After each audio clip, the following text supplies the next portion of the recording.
El tema de hoy se llama ¿Cómo es que Jesús administraba su tiempo? Vamos a ver un poco de la administración del tiempo. Me parece un tema interesante y vamos a tomar el mejor ejemplo que podamos tomar, ¿no? El de Jesús. Entonces vamos a ver algunos puntos, qué es lo que él hacía. No sé si usted se ha preguntado qué hacía Jesús con su tiempo. La verdad es que no tenemos mucha info acerca de él antes de su ministerio. Tenemos bastante de su nacimiento. Tenemos unos fragmentos de su adolescencia y de ahí hay como una zona oscura, ¿no? Donde ya no sabemos qué onda, nomás sabíamos que, o sabemos que trabajaba con su papá en la carpintería. Era carpintero y pues a los 30 años él inicia su ministerio y a partir de ahí es donde ya empieza todo, ¿no? Todo lo que conocemos, hacer milagros, predicar, etcétera. Y vamos a ver en este Jesús ya ministro. ¿Qué es lo que él hacía con su tiempo? Porque yo creo que es importante que no solamente entendamos fundamentos de productividad de gurús del mundo, ¿no? Sino yo creo que lo más importante es qué dice la Biblia acerca de nuestro tiempo. Aquí le deberíamos estar prestando atención. Y vámonos al primer texto del día. Dirígese ahí en su Biblia en Mateo. Nos vamos a ir a Mateo 4:23.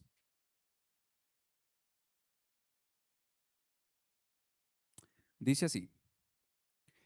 Y recorrió Jesús toda Galilea, enseñando en las sinagogas de ellos y predicando el evangelio del reino y sanando toda enfermedad y toda dolencia en el pueblo.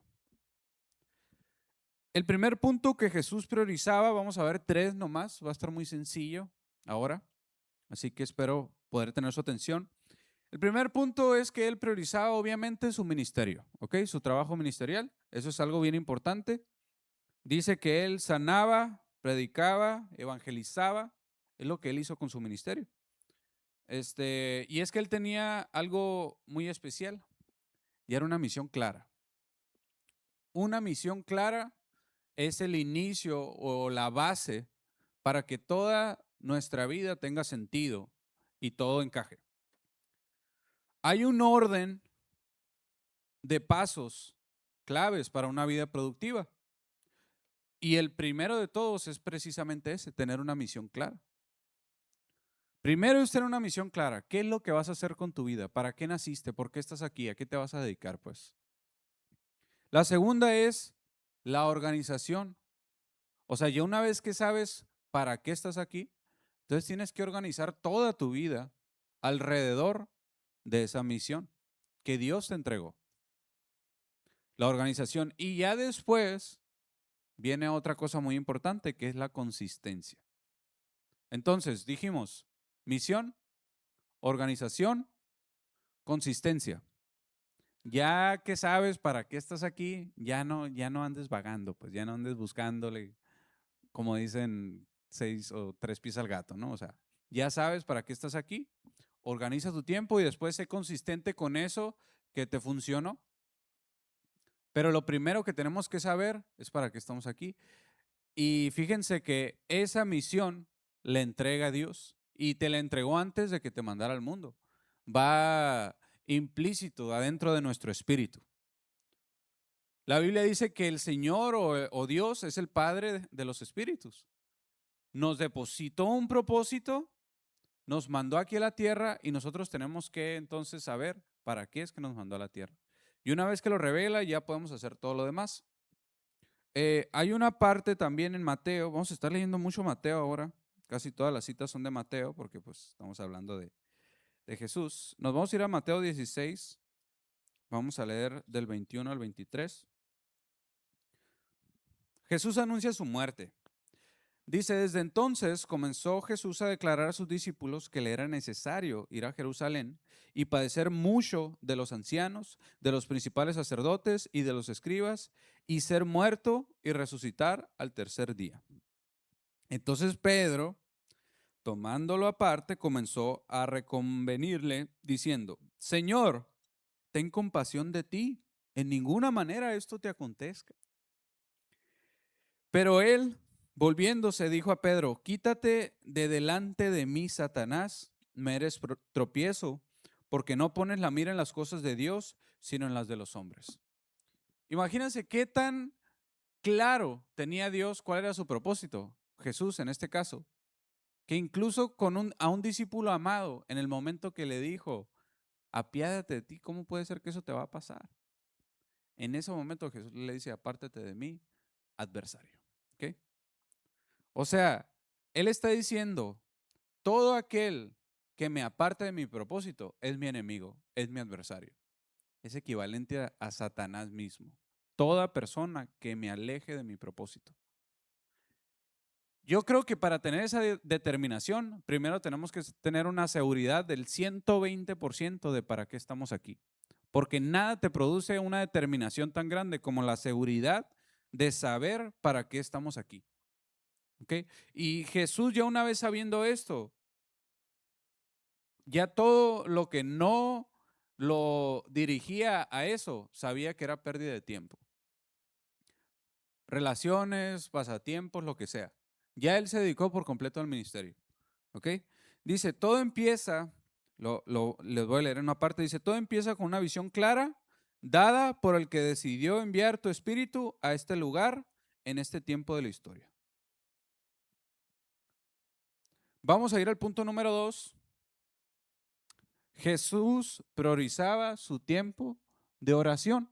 Ahí está Jesús orando, miren, una caricatura de Jesús orando. Entonces, ¿cuál dijimos que fue el primer punto? Jesús priorizaba ¿qué? Su ministerio, su misión, su trabajo para Dios.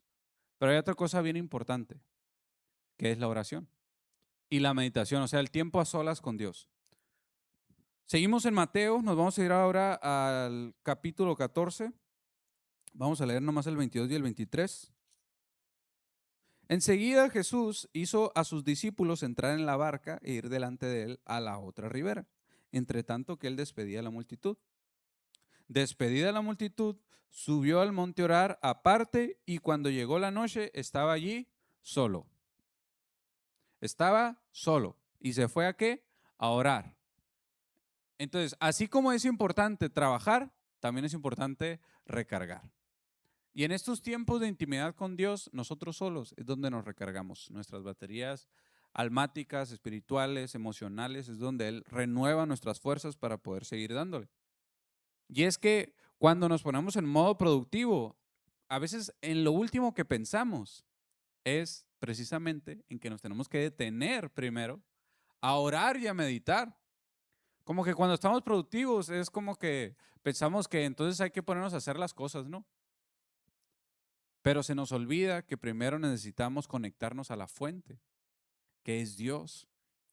Y eso lo hacemos a través de ¿qué? De la oración y la meditación a solas con Dios.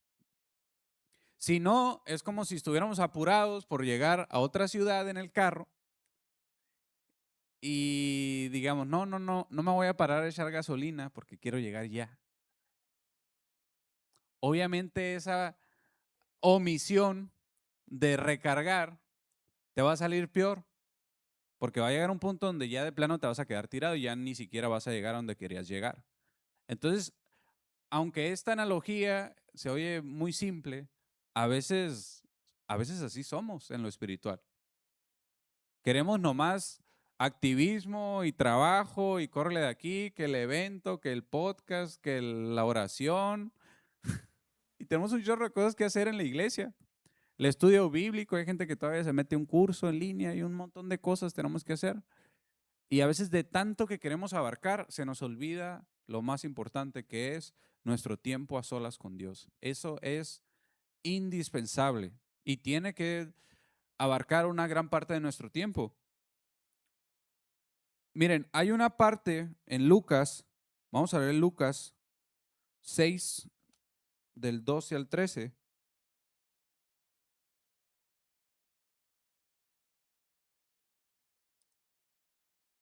Y aquí Jesús está orando por algo bien importante.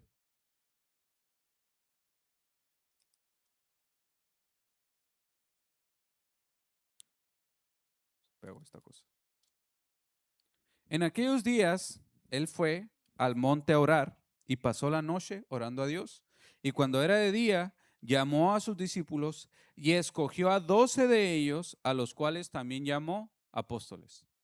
¿Qué fue lo que él hizo para decidir cuáles iban a ser los 12? Orar toda la noche. No se puso a hacer una matriz de riesgos, no se puso a hacer un mapa mental, un Excel con debilidades y fortalezas de cada uno. Mucho menos le preguntó al chat GPT cuáles iban a ser sus 12 discípulos. Lo único que hizo fue orar y orar y orar y orar. Pasó toda la noche orando, dice la Biblia. A veces nosotros queremos tomar decisiones clave que vienen de parte de Dios, que van a cambiar el curso de nuestra historia con sabiduría humana.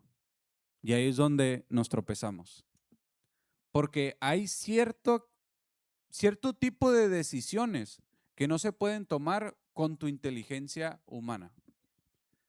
Porque son decisiones que a veces son contraintuitivas. O sea, lo que Dios te pidió que hicieras es como lo contrario a la lógica. Lo que tú harías es completamente al revés lo que Dios te está pidiendo. Y la única manera en la que podemos saber cuál es la respuesta es a través de la oración. Por eso es que es tan importante, insisto, que le dediquemos tiempo a la oración. Vamos a el último punto. Jesús priorizaba el tiempo con las personas, con la gente. Este tengo que admitir que fue como que el que más me llegó. Creo que es el más desafiante, la verdad, o al menos para mí, es el que más me cuesta, porque tiene varias verdades bastante duras, pero ciertas, y las vamos a estar viendo. Vamos a irnos a Mateo otra vez, nos vamos a regresar a Mateo 14 y vamos a leer el 13 y el 16. Dice, perdón, Mateo 14, 13, sí. No, me equivoqué de cita. Mateo 14, 13, sí estoy aquí. Dice, y envió a 2 de sus discípulos y les dijo, id a la ciudad y os saldrá al encuentro un hombre que lleva un cántaro de agua, síganle. Y donde entrare, díganle al señor de la casa, el maestro dice, ¿dónde está el aposento donde he de comer la Pascua con mis discípulos? Y él mostrará un gran aposento ya dispuesto y lo va a preparar para nosotros ahí. Ahí es cuando Jesús ya se estaba preparando, ¿no? Y todo esto lo hizo a través de las personas. Si ustedes checan el subtítulo de esa parte, dice que es la institución de la cena del Señor. Y todo lo que Jesús hacía, que era relevante, era con gente. Y a veces se nos olvida que el ministerio o a lo que estamos llamados es estar con las personas, ¿no? El tema es que la productividad mundana, y con esto no me refiero al término religioso, ¿no? De que, él es mundano, no le hables. No, me refiero a que realmente viene del mundo. O sea, la productividad de acuerdo a este mundo, o sea, mundana, literalmente, te muestra a las personas como si fueran un obstáculo para tu misión, ¿sí o no? O sea, a veces nos ensimismamos tanto en hacer dinero, terminar la carrera, cumplir tus metas, hacer esto, hacer aquello, te llenas de quehaceres y después te das cuenta de que sí, a lo mejor estás logrando esas metas, pero no te está quedando margen, no te está quedando tiempo para amar y estar presente con los tuyos.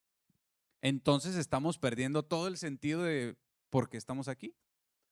O sea, se nos está olvidando lo más importante que es estar con la gente, estar con las personas. Y lo particular de Jesús es que él no solamente miraba, o más bien él no miraba multitudes, él miraba cada corazón por individual y se tomaba el tiempo de detenerse y prestarle especial atención a cada persona y ser paciente con ellos también. Y yo creo que es algo que a veces se nos olvida, pues. Hay un fragmento que les quiero leer de de una señora que se llama Kelly Kapic, que escribió algo al respecto que se me hizo muy, muy interesante. Dice, probablemente, escuchen, probablemente una de las cosas más ineficientes que jamás puedas hacer es amar. No es eficiente amar. Cualquier cosa que ames requiere tu tiempo, tu atención y tu energía y te exige un montón de cosas. Por lo tanto, cuando la productividad y la eficiencia se convierten en nuestro valor más alto, a menudo lo que ocurre es que intentamos tomar el control de nuestro entorno y la forma en que lo hacemos es distanciándonos de cualquier cosa que nos exija algo. Y eso hace que amar sea todavía más difícil y a veces incluso imposible. Porque mientras más éxito humano tenemos, a veces nos volvemos cada vez más y más y más distantes. Y te vuelves cada vez más y más inaccesible. ¿Qué es lo que pasa con las empresas grandes? Mientras más grande la empresa, es más difícil que un ser humano te atienda, ¿sí o no? Te metes a las preguntas frecuentes, como que es su primer filtro, ¿no? Para despacharte sin que te tengan que poner atención. Y ya te metes a una página web donde hay preguntas frecuentes para ver si le atinan a lo que quieres para que no les estés dando lata. Ya si tu problema no está en las preguntas frecuentes, te ponen un email o un chat ahí de una inteligencia artificial, ¿no? Todavía no es una persona. Ya si no puede, entonces ya a lo mejor te dan un número. Y ese número te va a mandar a una máquina. Y vas a esperar horas con un ruidito ahí enfadoso hasta que alguien se digna a responderte el teléfono. Y mientras más grande la empresa, más grave es este problema. ¿Por qué? Porque no es eficiente atender gente, pues. O sea, hablando en temas de dinero, en temas de negocios, no es eficiente atender gente. Por eso es que las empresas se han dado cuenta de esto y tratan de no atender a la gente personalmente porque saben que requiere tiempo, requiere atención, requiere paciencia, comprensión y ternura atender a la gente. Y eso es algo que vamos perdiendo mientras más nos enfocamos en más productividad. Tengo que ser más productivo, tengo que hacer más cosas, tengo que hacer más dinero, no me está alcanzando. ¿Cómo genero más? ¿Cómo hago más y más y más y más? Y esa ambición a veces nos quita algo bien importante y clave en nuestra vida como cristianos, que es amar a las personas.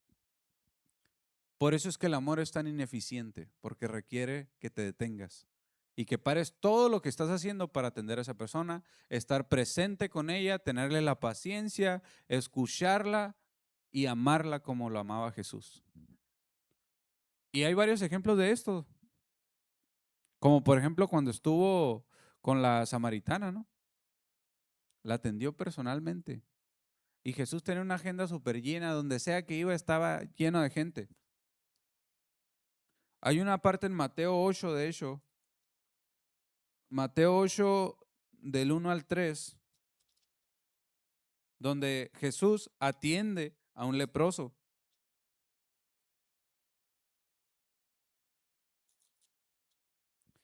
Dice, en aquellos días como había una gran multitud y no tenían que comer, Jesús llamó a sus discípulos, dijo, tengo compasión de la gente porque ya hace 3 días que están conmigo y no tienen que comer. Y si los enviaren ayunas a sus casas, se desmayarán en el camino, pues algunos de ellos han venido de lejos.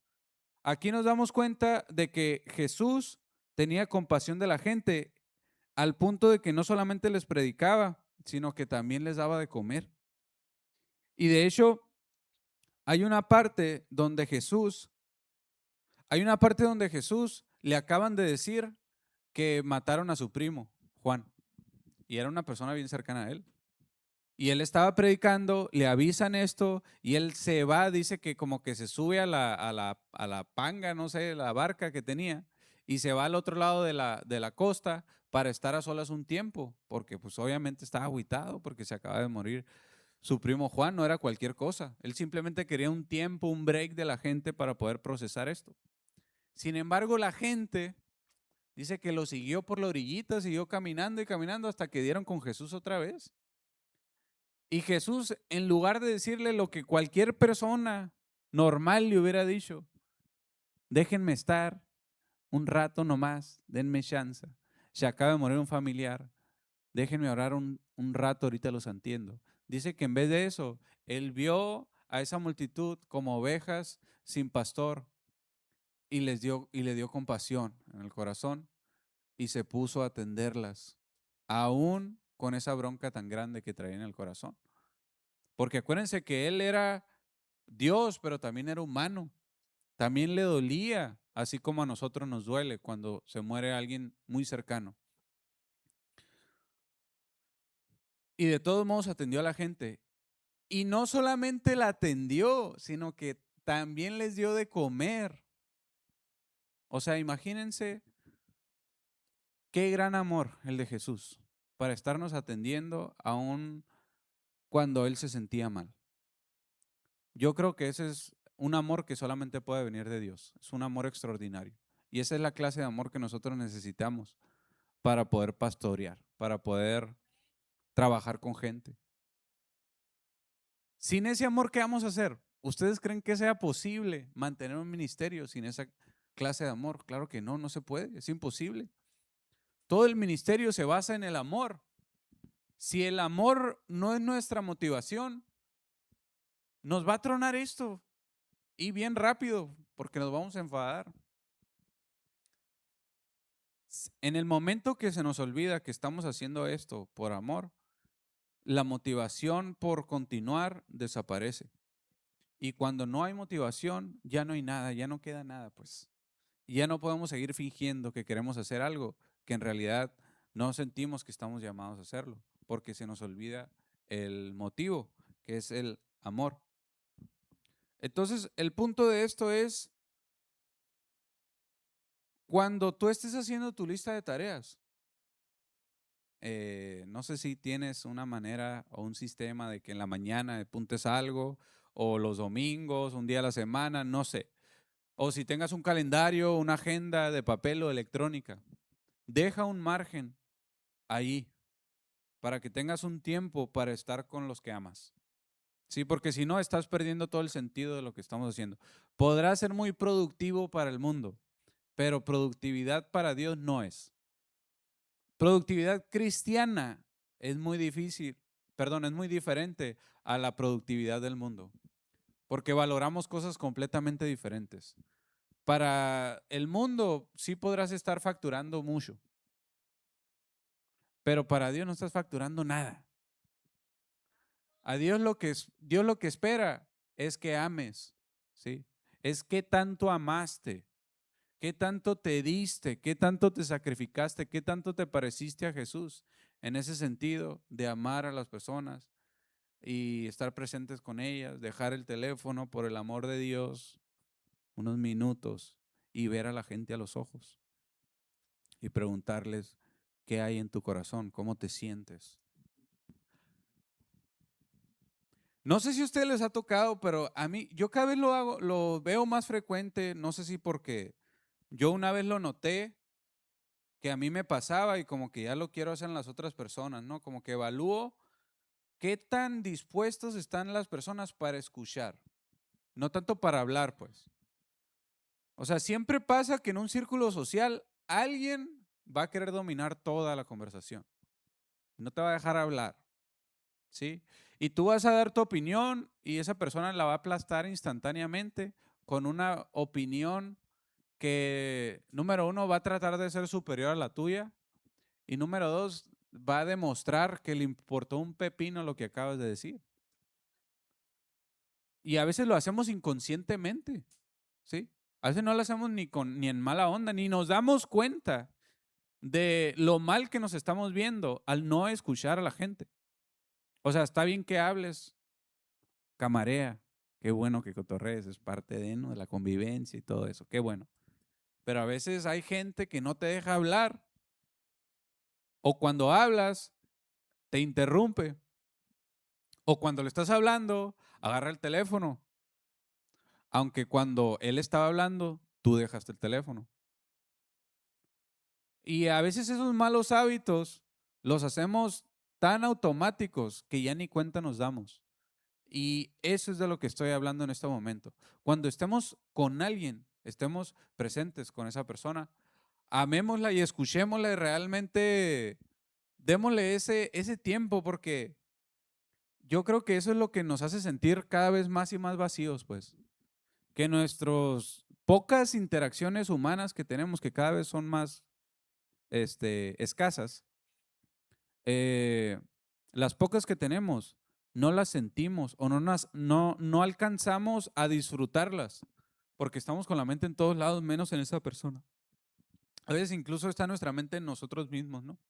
Como que quieres que la persona te oiga y cuál es tu opinión sobre el tema y cómo te sientes tú, pero a veces no nos paramos a detener qué es lo que está esperando la otra persona, qué intereses tiene, qué opina del tema, qué te puede enseñar la otra persona. A veces ser sabelotodos también como que cae gordo, ¿no? Hay que ver qué tiene la otra persona que decir y a lo mejor dice una tontería, pero tú le diste el beneficio de la duda, ¿sí me explico? Tú le diste el lugar de que hablar. Yo, obviamente, ninguno de nosotros estuvimos personalmente con Jesús, ¿sí? Pero si hay algo que estoy casi seguro que tenía él, es que cuando hablaba contigo, para él no existía ninguna otra cosa en ese momento más que tú. Porque no hay otra manera en la que Jesús conectara. O sea, ¿cómo vas a conectar con el espíritu de las personas? Al punto de incluso saber cosas que la otra persona no te ha dicho, ¿sí? Como por ejemplo, la mujer que descubrieron en adulterio, que le iban a apedrear. Él supo varias cosas de esa muchacha o señora que nadie le había dicho, solamente por prestarle atención. Con la samaritana fue igual también. Y con muchas de las personas que él sanaba, él conectaba con el espíritu de la persona de alguna manera, con el alma de la persona y lo conocía por dentro. No creo que él lo hiciera ignorando a la persona, claro que no. Yo creo que él las miraba a los ojos y conectaba con ellas en amor. Y yo creo que es lo que él está buscando que nosotros hagamos. Tanto las personas que son papás como los que somos líderes, los que discipulamos, los que pastoreamos. Yo creo que a veces se nos olvida eso también, que Dios no solamente estaba por las multitudes. De hecho, ni siquiera buscaba las multitudes, al contrario, él corría de ellas. Y aunque él tenía que estar atendiendo a miles de personas al día, él siempre buscaba la manera de tener un trato personal con las ovejas perdidas que lo necesitaban. Y en eso se basa lo que es el ministerio, familia. Entonces, pónganse de pie. Hay una diapositiva más, que resume lo que estuvimos viendo, ¿no? Estos son los fundamentos para una vida cristiana productiva. Esto es productividad cristiana. Ministerio, oración y atención. Porque de nuevo, si estás logrando un chorro de cosas, pero te estás olvidando de la gente, entonces te estás olvidando del punto primero, del origen, que es estar con la gente.